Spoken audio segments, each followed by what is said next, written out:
I think we need space. That's what Claire said. Right there in our tiny kitchen on West 14th. Manhattan soup simmering, city lights flickering through the window, life outside still rushing forward, while mine stopped dead. Funny how a few soft words can feel like getting hit by a slow-moving train. No shouting, no dramatic scene, just a quiet sentence, delivered almost gently, like she was trying not to wake a sleeping dream we once shared. When Americans say, "I need space," they don't mean fresh air. They mean I'm halfway out the door already. And sometimes they mean someone else already filled the space you used to be in. Claire didn't look at me right away. She stared at the marble countertop like the answers were carved into the stone. She twisted the little silver ring I gave her last Christmas, the one she once called a promise, a beginning. Now it just looked like an exit sign. "Jeremy," she whispered, voice small, careful, practiced. "We just aren't what we used to be. I don't want to hurt you. I just feel lost." Lost, a pretty synonym for I don't love you the same way anymore. I didn't ask why, because sometimes the answer hurts more than the silence. Truth is, love doesn't always break with a bang. Sometimes it dies like a candle in a room no one remembers to come back to, slow, quiet, unnoticed until it's gone. I glanced at her, hair tied up messy, Harvard hoodie hanging off her shoulder, the same hoodie she used to curl into my arms wearing on winter mornings. There was a time she'd look at me like I was her entire world. Tonight, she looked like someone rehearsing goodbye outside. New York kept breathing, taxis honking, bars humming, neon cutting through fog and inside. I felt like gravity stopped working. I wanted to say stay. I wanted to ask, is there someone else? Did I fail you? Can we fix this? But all that came out was a quiet, tired, if that's what you need. And that was it. No yelling, no accusations, no breaking plates or slammed doors. Just the sound of a clock ticking, each second pushing us a little further apart. We didn't fall apart dramatically. We drifted slowly, painfully, silently, until we weren't us anymore. And the worst part, I didn't lose her in a fight. I lost her in the quiet, one breath, one inch, one unspoken truth at a time. I don't know how long I sat there after Claire stood up. Maybe just a few minutes, but it felt like hours. She rinsed the dishes, wiped the counter, stacked plates, quietly small, ordinary actions. Yet every movement made her feel farther away. Two people, sharing the same kitchen, pretending life was still normal, while quietly breaking up in the most American way possible, polite, soft-spoken, painfully civilized. I looked around the apartment, the warm kitchen lights, the faint smell of chicken soup still in the air, the photo we took at Coney Island on the shelf, my guitar leaning in the corner. Everything looked exactly the same, and yet nothing felt familiar anymore. Claire leaned against the counter, hands gripping the hem of her hoodie. "Jeremy, I don't want you to think I'm the bad guy." I let out a breath, tired more than angry. "No one's the bad guy," I said.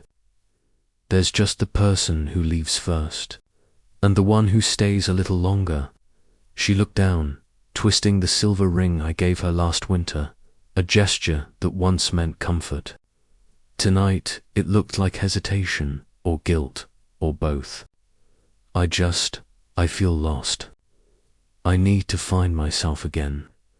It sounded like something pulled out of a self-improvement podcast on Spotify, clean, meaningful, painfully vague. I wanted to ask, Where exactly did you lose yourself? At work? In a yoga studio? In someone's smile? But I didn't. Some questions are just landmines in disguise. She looked up, eyes glossy but steady, the kind of calm someone has when they made this decision weeks ago. I hope we can still talk sometimes, okay? I nodded slowly. You don't spend 3 years building a future with someone and then downgrade to friends overnight. It doesn't work like that. She didn't argue, didn't defend herself. Silence settled between us, thick, cold, strangely gentle, painfully final, that night. We still slept in the same bed, but it felt like two strangers on opposite edges of a queen mattress. She faced the wall, hugging a pillow. I stared at the ceiling, watching ambulance lights flash red and blue across the ceiling. The city roaring outside while our world quietly dissolved. New York never sleeps, and yet I'd never felt so alone inside it. People think breakups happen in the moment someone leaves, but there's a rarer kind, the one where you're still lying next to each other, breathing the same air, knowing tomorrow everything changes. No shouting, no tears, no dramatic goodbye, just the quiet, suffocating knowledge that love didn't end in a storm. It faded like a song someone gradually turns down until you're not sure when the music stopped, only that you can't hear it anymore. And the cruelest part wasn't losing her. It was realizing she stopped trying to hold on long before I noticed. The next morning, sunlight slipped through the blinds like it always did. But the air felt different, heavier, slower, like the room was holding its breath. I didn't wake up because I slept. I woke up because my body just couldn't pretend anymore. Claire was already up. That alone told me everything. She sat at the kitchen table, hands around a warm mug, staring out the window at the street below. For a moment, she didn't look like the woman who curled into me every morning. She looked like a guest, someone passing through, someone halfway gone. "Did you sleep?" she asked, voice soft, steady, the kind of tone people use when they're trying not to break anything fragile in front of them. Yeah, I lied. The truth was, I stared at the ceiling all night, listening to the city and my own heartbeat fighting to stay calm. Sometimes heartbreak doesn't come in screams. It arrives in silence, loud enough to echo. She twisted the silver ring on her finger, the one I gave her last winter when we thought everything. Ahead of us was certainty. For the first time, it looked like she was testing what it might feel like to take it off. Practicing absence. "I'm gonna stay with Rachel for a few days," she said, eyes dropping to her cup, "just to have some space." There it was again. Space, a small word that suddenly felt big enough to swallow us whole. I nodded. I understand, but I didn't. I wasn't trying to be strong. I was trying not to fall apart in front of her. She packed light, a few clothes, skincare, her laptop. Enough for a few days. But grief rarely introduces itself loudly. It tiptoes in, casual, like, "Don't worry, I'm only here temporarily." And then it stays. She paused at the bedroom door before leaving, eyes roaming the apartment as if she wasn't sure what she was letting go of, or maybe she knew exactly. "It's just temporary," she whispered. I nodded again. Words felt sharp in my mouth. The door closed, click, soft, barely there, yet it echoed like the sound of a plane door sealing before takeoff. And I was the one left on the ground watching it disappear.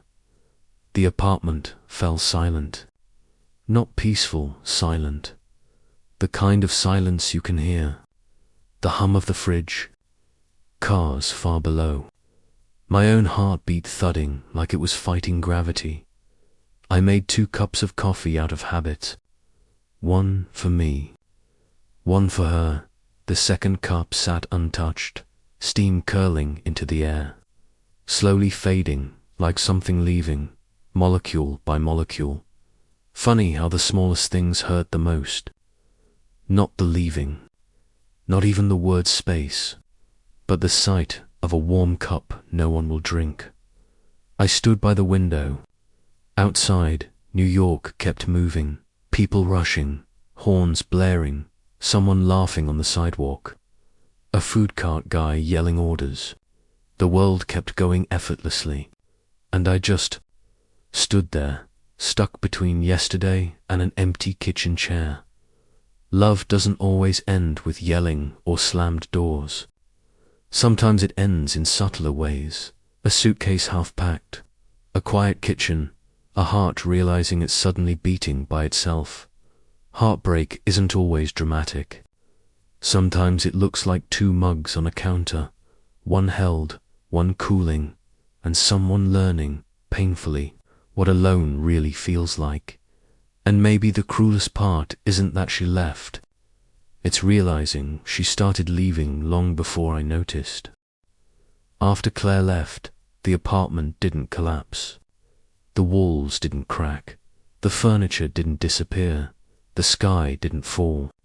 But I learned quickly that the world doesn't have to break for you to feel like you're falling apart. That first day, I tried to live like nothing had changed. I made coffee, checked emails, put on some lo-fi music. But suddenly, routine felt heavy. Every tiny action was a reminder of a life that used to be shared and now wasn't. The balcony still caught the morning light.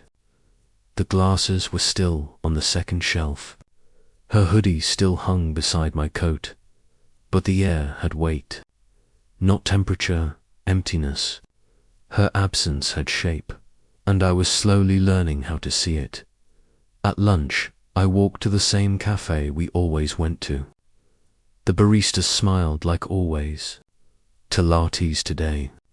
She asked casually, like nothing in the universe had shifted. My chest tightened. "Just one." She nodded, unaware she'd just pressed on something bruised.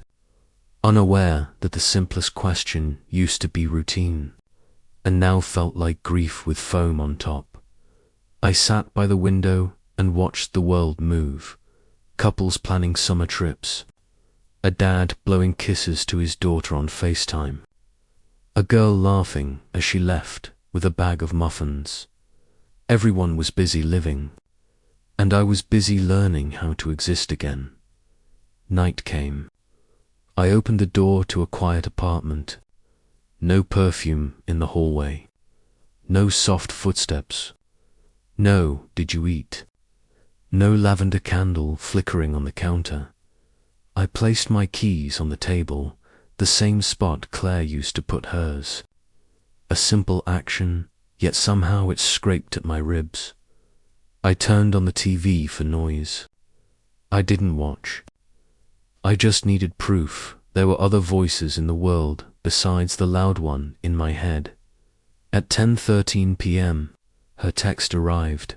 "I'm okay. Get some rest." No emoji. No miss you.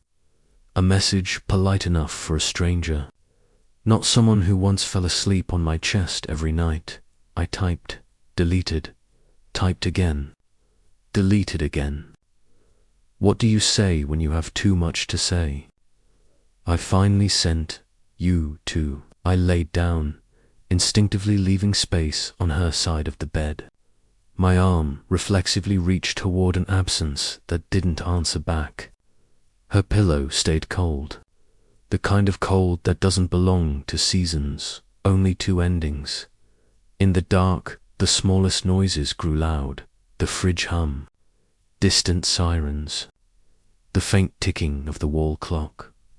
Tick, talk, tick, talk.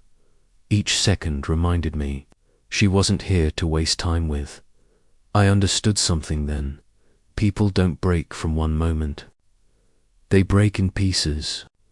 In the empty chair, in the extra mug, in the habit of turning to talk to someone who's no longer there. The city glowed outside, neon signs, car headlights, laughter drifting up from the street. Life everywhere. But sometimes the loneliest feeling in the world isn't being in the dark. It's standing in the light, with no one sharing it with you. As I closed my eyes, one thought settled in quietly, like dust after furniture has been moved. There are still 2 keys to this apartment, but only one person is using theirs to come home now. Funny how a day isn't that long, unless you have to live it without the person you love. Then it stretches painfully, endlessly, into something heavier than time itself. Morning comes, and the old habit pulls me again. My hand reaches out for the phone on the nightstand, the habit of looking for the first message of the day. The screen lights up, a notification, another life, still moving forward. But Claire's messages now are just dots, sparse, polite, like saying hello to a neighbor in the hallway. Gone are the long texts, the weird emojis, or the pictures of her cat smiling that she used to send just to tease me during work. Hope you're doing okay today. One line. Yeah, sleep early. Another. Messages short like sticky notes taped to a hallway lamppost, present, but never warm. I tried video calling her a few times. The screen spun, then busy or declined. Once she answered with a single exclamation mark and hung up. I kept wondering, was that accidental or intentional? Since when did she become so busy she forgot how to talk the way we used to? Days passed, and my life split in 2. The surface, where I force myself to finish work, answer emails, join Zoom meetings, and the inside, where my heart was tangled between memories and regret. At meetings, when co-workers laughed, I smiled too, but my eyes felt fragile like thin paper. People said I looked fine because I still worked well, but no one saw the silence hiding behind the keyboard. On the weekend, I called Tom, my college friend, who had seen me fall many times. "You good?" Tom asked, serious tone. I stuttered, "Good," in a goodish way. We met at a small bar in Brooklyn, yellow lights glowing soft, indie music floating just enough to blur the distance. Tom listened, few words. He knew silence sometimes works better than cliches. I began walking more, not to escape thoughts, but to give myself room to see where I was going. One jogged in Riverside Park, watching each step, each breath. In the middle of runners, mums with strollers, dog walkers, I felt small, but not completely useless. My body started sending signals again, tired, hungry, sleepy, and I responded with tiny actions, eating breakfast on time, washing my coffee cup instead of leaving it, calling my mum just to hear her voice. Still, all those efforts weren't strong enough to tear apart the feeling of abandonment. Outside, when I saw young couples laughing, holding hands, their eyes made my heart sting. Was I jealous? Maybe not of the guy, but of their choice to stay, to call, to touch, to not leave one night. Scrolling Instagram, something Claire and I used to do, late, I accidentally saw a tagged story, Claire and someone, a blurred silhouette, the 2 of them at a cafe, soft light. She smiled, not the teasing smile from when we shared memes, but a smile you give when someone says something that really reaches you. My mouth suddenly dried. Pieces snapped together. Shorter texts, delayed calls, late nights with Rachel. Little changes I used to blame on work stress. I didn't jump to conclusions. I wanted to stay rational. But a part of me, the soft human part, wanted to ask, is there someone else? And that same part feared the answer more than the silence. In those days, unexpected moments appeared. Claire sent a short audio, her voice hesitant. I still remember those walks by Brooklyn Bridge, like a pebble thrown at a still lake. It shook me, then the surface smoothed again. I replied honestly, short. She reacted hours later with a single like. A cold like. I wondered, could things ever go back? Then answered myself, maybe, but unlikely. I started writing, not to post, just to unload.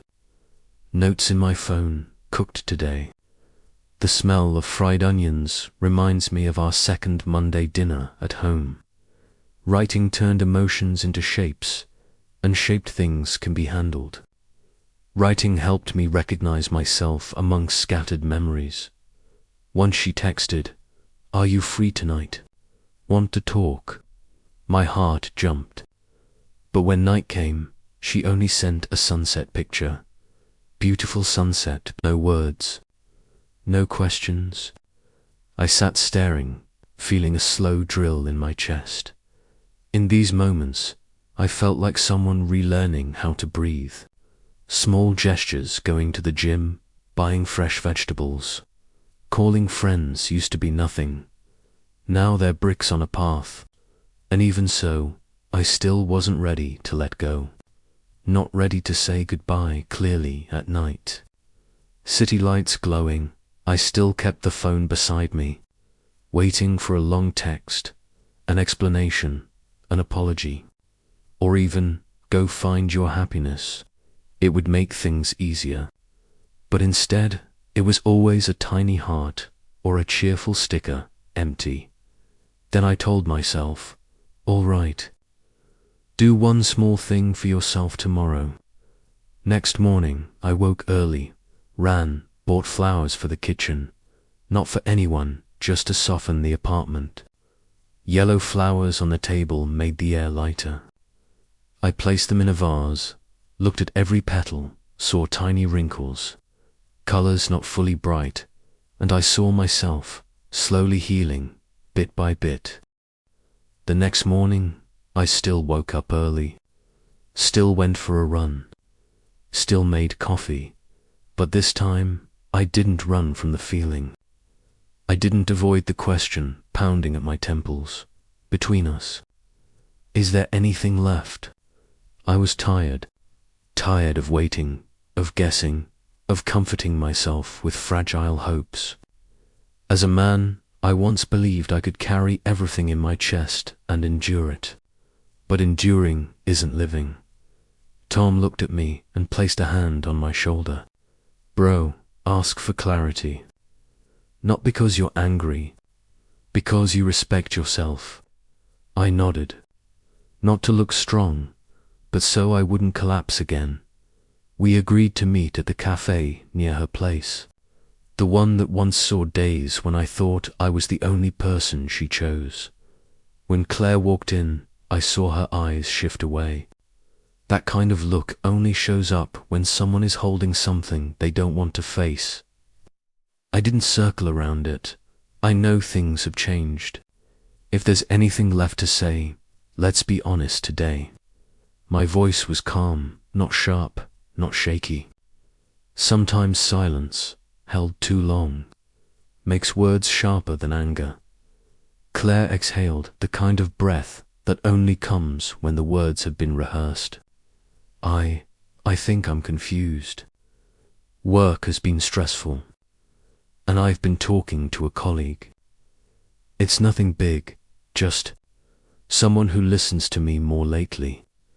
The man inside me closed his eyes for 1 second, not out of shock, but because I had just confirmed what I already suspected. I asked directly, "What do you want? Where are you standing?" "I am not a backup option." She lowered her head. "I'm sorry. I didn't mean to hurt you. I just don't know what I need yet. My fist tightened, not to hold back anger, but to hold myself together before breaking. It wasn't the first time I wrestled with loss, but this time it drilled slowly, quietly. I don't hold on to someone who wants to leave, but I won't go back to someone who stands in two places. Silence dropped heavy. She trembled slightly. I saw in her eyes once full of hope when looking at me, now mixed with confusion, fear, and regret. "Can you give me time?" she asked. I looked straight at her, without blame, without clinging to illusions. "I will, but this isn't time for you to choose between me and someone else. It's time for you to look at yourself, and for me to do the same. Men don't beg for love. Men rebuild themselves first." I walked away, didn't look back, didn't rush to check my phone. Back home, I cooked, played a playlist that wasn't sad, wasn't happy, just enough so the room had rhythm. That night, I didn't wait for a text. I let myself sit still, let a tear fall for 1 minute, without shame, then wiped it away. A man has the right to hurt, but not to be consumed by it. I wrote in my journal, if there's another chance, we rebuild with clarity. If not, I still move forward. Not because I stopped loving you, but because I must respect myself. In the dark, I finally understood, not everyone who leaves is bad. Not everyone who stays is good. The real thing that matters is whether I can stand firm. I breathed deeply, whispered to myself, tomorrow will be different. Even if just a little, it will be different. And for the first time in weeks, the coldness inside eased. Not because of her, but because I was finding my way back to myself. The next morning, I still woke up early, still ran, still made coffee, but this time I wasn't running from the feeling anymore. I didn't dodge the question that kept pounding in my head. Between us, is there anything left? I was tired. Tired of guessing, of hoping, of convincing myself that everything was just a phase.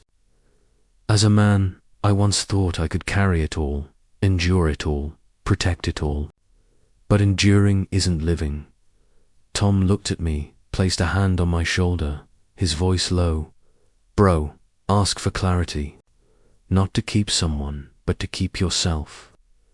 I nodded. Not because I was strong, just because I didn't want to break in silence anymore. I asked Claire to meet at the coffee shop near her place. The place that once made me believe I was the only man she needed.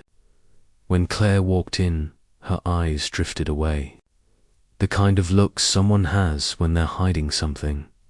I didn't circle around. I know things have changed. If there's something to say it directly. My voice was calm, not cold, not shaking, just clear. Claire exhaled, the kind of sigh you give when you've rehearsed your answer long before. I feel exhausted, with work, life, and I've been talking to a coworker. Nothing wrong happened, it's just, he listens to me more. That sentence was like a slow cut. Not sharp pain, but deep. I looked straight at her. What do you want? Where are you standing? I'm not a backup option. Claire lowered her head. I'm sorry, I just don't know what I really need yet. I clenched my fist, not to hold back anger, but to keep myself from falling apart. I don't hold on to someone who wants to leave, but I also don't stand by someone who's still unsure. She asked quietly, trembling like wind on a glass cup. Can you give me time? Please, I nodded. I will, but not for you to choose between me and someone else. It's for you to face yourself, and for me to do the same. That night, I didn't wait for a message. I cooked, played a playlist that wasn't sad or happy, let my tears fall for a minute, then wiped them. A man has the right to hurt, but not to be swallowed by hurt. I wrote in my journal, if there is another chance, we rebuild with clarity. If not, I will still move forward. Not because I stopped loving, but because I respect myself. A week passed, silence, no drama, no pleading, just mature, quiet between two people who once meant everything. Then Claire texted, I think I made the wrong choice. And maybe I realized it too late. My heart didn't tighten. It just sank softly, like the last song at midnight. I replied, no one's wrong. We just changed. Take care. Then I locked my screen. Light, no victory, no defeat. Just the release of a knot that had been tied for too long. I walked through the park where we once dated. The wind was still soft, the leaves still golden, but I no longer searched for anyone in the crowd. A couple walked by, hand in hand. I smiled, not bitter, just peaceful. That night I cooked steak, poured a glass of wine, not to celebrate a breakup, but to celebrate myself. A man who fell but did not collapse, who hurt but did not lose himself. I wrote, I still believe in love, but I won't trade myself to keep it anymore. When the city lights blurred across the sky, I lifted my glass into the air and whispered softly, just loud enough for myself to hear, tomorrow I am still me, and that is enough.